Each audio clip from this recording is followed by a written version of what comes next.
नमस्कार, स्वागत है आपका हमारे इस YouTube चैनल पर। मैं मुनमुन श्रीवास्तव आपका हार्दिक अभिनंदन करता हूं। दिल्ली विश्वविद्यालय सहित तमाम केंद्रीय विश्वविद्यालयों में प्रवेश के लिए CUT की परीक्षाएं चल रही हैं और ये परीक्षाएं जिस दिन से शुरू हुई हैं उस दिन से कुछ न कुछ गड़बड़ियों की खबरें आती रही हैं। हमारे साथ हैं DU के पूर्व एकेडमिक काउंसिल मेंबर और social activist doctor Shashi Shekhar Prasad Singh, जो कि DU के ही सत्यवती कॉलेज में एसोसिएट प्रोफेसर हैं पॉलिटिकल साइंस के। स्वागत है डॉक्टर साहब हमारे चैनल पर। नमस्कार सर, ये CUT का जो एग्ज़ाम हो रहा है उसमें जो है वो कई सारी परेशानियां आ रही हैं, ग्लिचेस को लेके पेरेंट्स और स्टूडेंट शिकायत कर रहे हैं। क्या आपको लगता है कि कहाँ दिक्कतें हो रही हैं?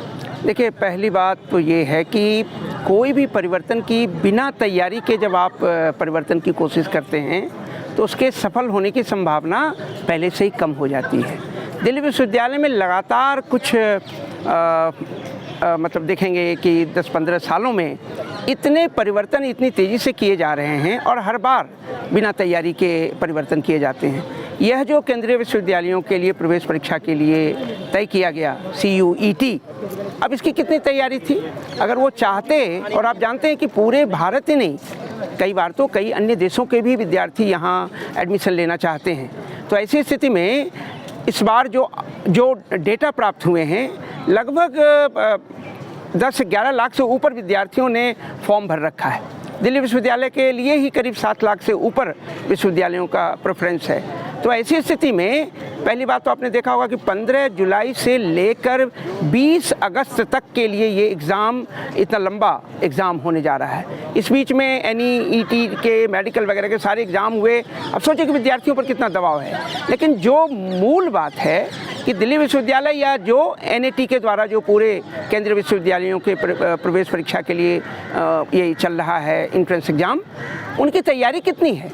और जब तैयारी नहीं है तो निश्चित रूप से विफलता की संभावना बढ़ जाती है।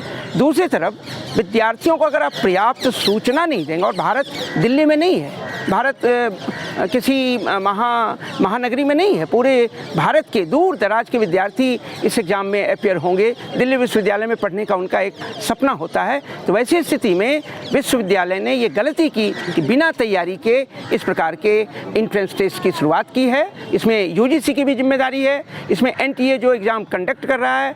मुझे तो एक जगह ऐसी जानकारियाँ मिल रही हैं जिससे ये लगता है कि इनकी बिना तैयारी के यह प्रयास कहीं न कहीं विद्यार्थियों के लिए सबसे अधिक परेशानीदायक हो रहा है। एक और बात, पहले ही दिन 15 जुलाई को विद्यार्थियों के लगभग 30% विद्यार्थी एग्ज़ाम नहीं दे पाए, एंट्रेंस एग्ज़ाम नहीं दे पाए।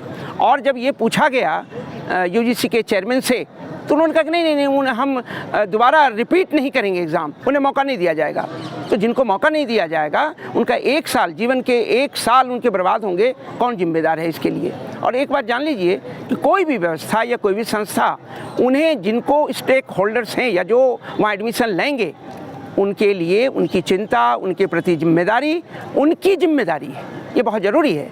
तो मैं इस संबंध में इतना ही कहूँगा कि विश्वविद्यालय ने गलती की है और इस गलती में UGC और निश्चित रूप से NTA जो एग्ज़ाम कंडक्ट कर रही है एंट्रेंस एग्ज़ाम, उसकी भी जिम्मेदारी तय होनी चाहिए। सर, DU के VC साहब ने भी पिछले दिनों कहा कि अगर टाई ब्रेकर होता है तो 12वीं के अंक भी देखे जाएंगे, और पीछे कहा गया था कि CUT के जो रैंक होगा वही मान्य होगा। तो क्या इस तरह की दिक्कतें आगे भी आती रहेंगी? देखिए, ऐसा है, जब आप कोई प्रयोग करने लगते हैं और बिना तैयारी के प्रयोग करते हैं और उसके परिणाम की भी आपको सही जानकारी नहीं होती कि ये भी परिणाम आ सकते हैं, तो फिर आप इस तरह की बातें करते हैं। बाई चांसलर ने ये बातें जो कहीं, तो पहले तो साफ था कि 12th के जो हैं मार्क्स देखे ही नहीं जाएंगे मेरिट में किसी भी हालत में, और जो इंट्रेंस हो रहा है सेंट्रल यूनिवर्सिटी इंट्रेंस टेस्ट, उसी के मार्क्स के मेरिट के आधार पर एडमिशन होगा। अब उन्होंने कहा कि ट्राई की स्थिति में पहले 3 पेपर के मार्क्स देखे जाएंगे, फिर 4 पेपर देखे जाएंगे, और कहते कहते यहाँ तक कह डाला कि नहीं तो उसके बाद उम्र देखी जाएगी कि किसी की उम्र अगर ज़्यादा है तो फिर उसको एडमिशन। अब ये कौन सा क्राइटेरिया है?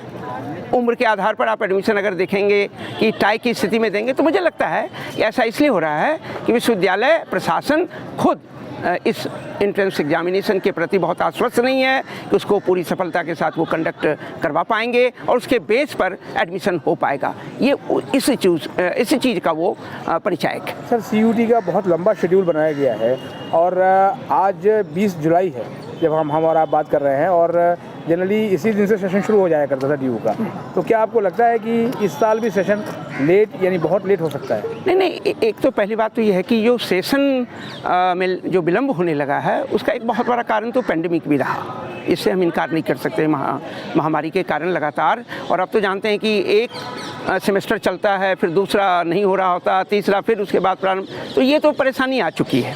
रही बात कि विश्वविद्यालय कितनी कोशिश कर रहा है कि किस प्रकार से एकेडमिक जो सेशन है उसको ऑर्डर में लाया जाए, जो डिसऑर्डर हुआ है, जो ट्रैक से हटा है। तो वैसी स्थिति में मुझे लगता है कि पिछली बार भी आप जानते हैं कि फर्स्ट ईयर नवंबर में जाकर के प्रारंभ हुआ था, ठीक है, जबकि मेरिट पे एडमिशन्स हो रहे थे।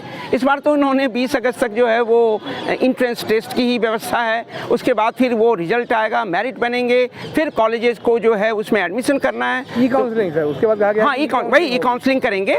तो सवाल ये उठता है, मैं नहीं समझता कि अक्टूबर के पहले मुझे नहीं लगता कि कोई सत्र, एकेडमिक सत्र प्रारंभ होगा। और जब एकेडमिक सत्र प्रारंभ होगा, आज से विश्वविद्यालय में थर्ड ईयर के क्लासेस शुरू हो गए, तो आप कल्पना कीजिए 26 अगस्त से जो है वो सेकंड ईयर के क्लासेस शुरू होंगे, क्योंकि अभी 25 जुलाई तक तो वो फर्स्ट ईयर के सेशन ही चल रहे हैं। इसमें ये एकेडमिक जो डिस्टर्बेंस आया है वो डिस्टर्बेंस अभी बना रहेगा।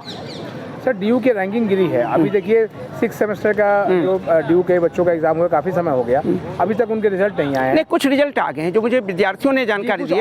हाँ, कुछ ऑनर्स कोर्स के आए हैं, लेकिन एक बड़ी संख्या प्रोग्राम कोर्सेज। हाँ, निश्चित रूप से है। हालांकि प्रोग्राम के रिजल्ट अक्सर लेट ही आते हैं, लेकिन निश्चित रूप से वो आ जाने चाहिए। और अगर वो नहीं आएंगे तो निश्चित रूप से अभी जैसे सपोज कीजिए कि थर्ड ईयर के क्लासेस आज से शुरू हो गए, तो बहुत सारे विद्यार्थी तो दुविधा में होंगे ना कि भाई अब हम क्या करें। हालांकि उन्हें यह अनुमति प्राप्त है कि वो चाहें तो क्लास को अटेंड करें, और जब रिजल्ट आएगा फिर फॉर्म जो होते हैं वो एडमिशन फॉर्म वो बाद में भरे जाते हैं। तो मुझे लगता है कि इसमें तो इस प्रकार की परेशानी है। सर जिनके एग्ज़ाम CUT में छूट गए हैं, जिन पर UGC के चेयरमैन ने कहा कि नहीं लेंगे हम वो एग्ज़ाम दोबारा, तो क्या आप एक अपील करेंगे कि ऐसे स्टूडेंट को मौका दिया जाए? अभी टाइम बचा हुआ है। निसंदेह यह प्रथम प्रयोग है, और ये प्रयोग जो है अगर विद्यार्थियों के हित के खिलाफ चला जाएगा तो ऐसे किसी भी प्रयोग को अव्वल तो स्वीकार नहीं किया जा सकता। और यदि हम स्वीकार कर रहे हैं तो हमें निसंदेह जो विद्यार्थी एग्ज़ाम नहीं दे पाए हैं उन्हें दूसरा मौका ज़रूर मिले, ये बहुत ज़रूरी है। और मैं NATA से भी और UGC और दिल्ली विश्वविद्यालय और तमाम केंद्रीय विश्वविद्यालयों से ये निवेदन करता हूं कि वो इस बात पर जोर डालें। हालांकि वाइस चांसलर ने, दिल्ली विश्वविद्यालय के वाइस चांसलर ने यह भी कहा था कि साल में ये परीक्षा 2 बार होगी और इसके लिए वो UGC से अपील करेंगे, उन्होंने ये एक प्रॉमिस किया है। लेकिन जिस प्रकार का अभी एग्ज़ाम हुआ और बहुत सारे विद्यार्थी एग्ज़ाम में अपीयर नहीं हो पाए, तो अभी UGC के चेयरमैन का जो स्टेटमेंट आया है प्रोफेसर जगदीश कुमार का, वह तो काफ़ी निराशाजनक है। उन्हें कहना चाहिए कि बिल्कुल विद्यार्थी निश्चिंत रहें, उन्हें दोबारा जो है मौका दे करके हम उनके साल को गंवाने नहीं देंगे, साल का अवसर वो नहीं खोएंगे, उनको ऐसी कोशिश करनी चाहिए। और मैं भी अपील करता हूँ दिल्ली विश्वविद्यालय के तमाम शिक्षकों की तरफ से भी और विद्यार्थियों के लिए कि वो इस पर ज़रूर विचार करें और उन्हें दोबारा मौका दें ताकि उनका शैक्षणिक साल बर्बाद नहीं हो। बहुत बहुत धन्यवाद सर हमें समय देने के लिए। ठीक है, थैंक यू।